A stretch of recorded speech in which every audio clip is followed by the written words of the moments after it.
My name is Hill Hiroki Kobayashi. My department name is Department of Advanced Interdisciplinary Studies. But it's under Department of Division of Engineering. So people there is engineers, but more like interdisciplinary things.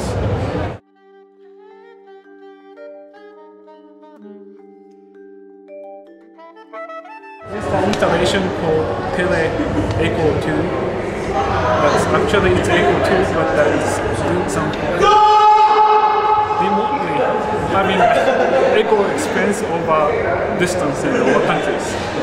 So what people shouting right now is transfer to Japan from, I don't know how far from here, but it's transferred to their time and coming back in their time too.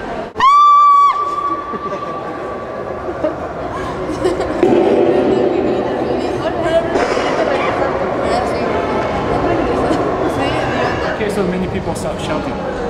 They don't know which one who actually shouted first, right?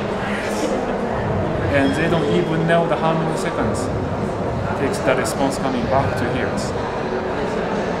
So if a person shout, say yeah, then yes, and hoping 20 seconds or 2 minutes coming back to the first voice.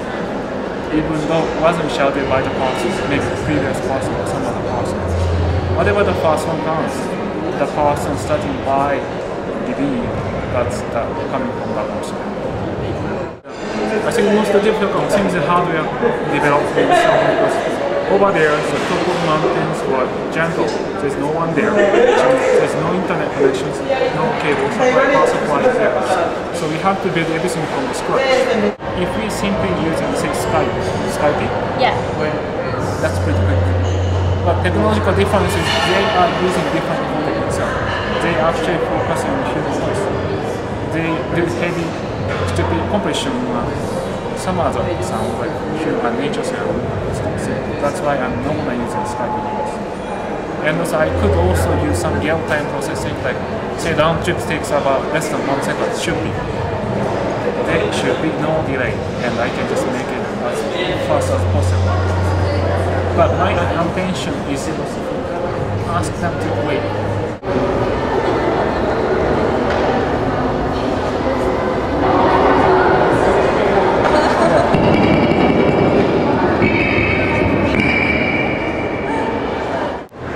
The relation between us and nature is somehow it's always complicated, which means as much as we pay attention to the natures, we actually start willing to visit them, right?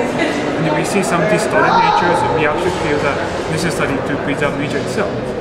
But if we ever step into the nature itself, there is always already causing physical destructions by our foot or whatever, anything we actually made it. So the best solution is how are we able to feel in the nature without going there. I know there's many kind of biologists working inside the house, inside the school, inside the laboratory.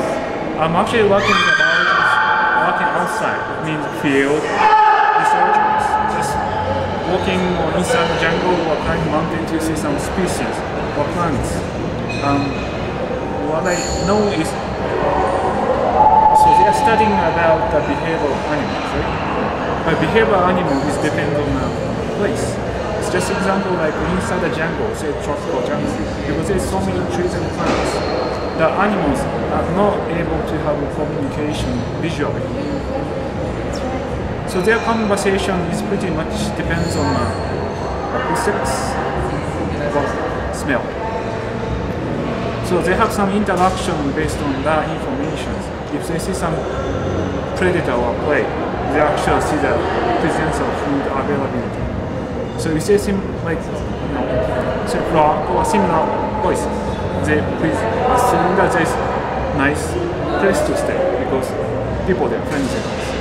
So those information exchange for only the acoustic information, non-visual things. So actually I do the same thing applying to the installation itself because there's no visual information out there. Those explanations, we have distant places sound really transfer over there. But people shouting, they just think that the story is, even though I'm capable to fake the story, right? People simply believe the story, even though there is no proof that sound is actually transferred there and coming back to this.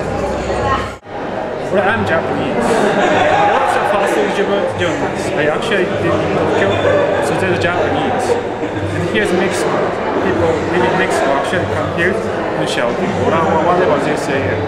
What interests me is whenever they hear the response from there, this one, they start laughing, like they.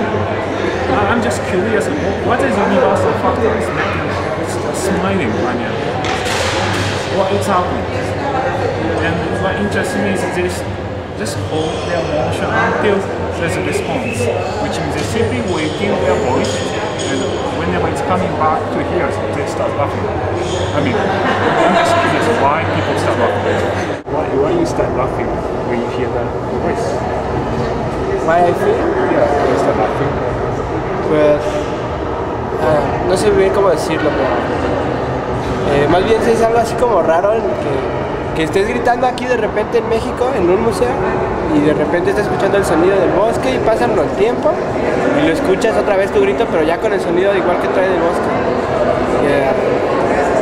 Pues es raro más bien. It's like you are listening now the sound of the forest, and before time you listen your screen with the sound of the forest. I don't know, I don't have the word to say that.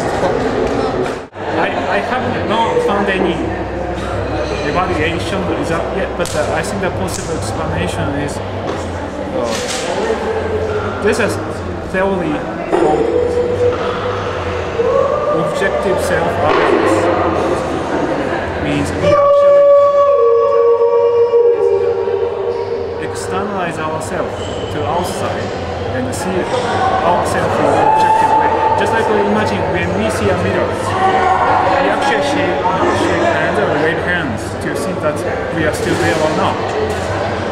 I think some sort of like a basic, it's just like a natural reaction that we actually see our presence through the externalize ourselves. So I think we can just apply for the same thing in acoustics.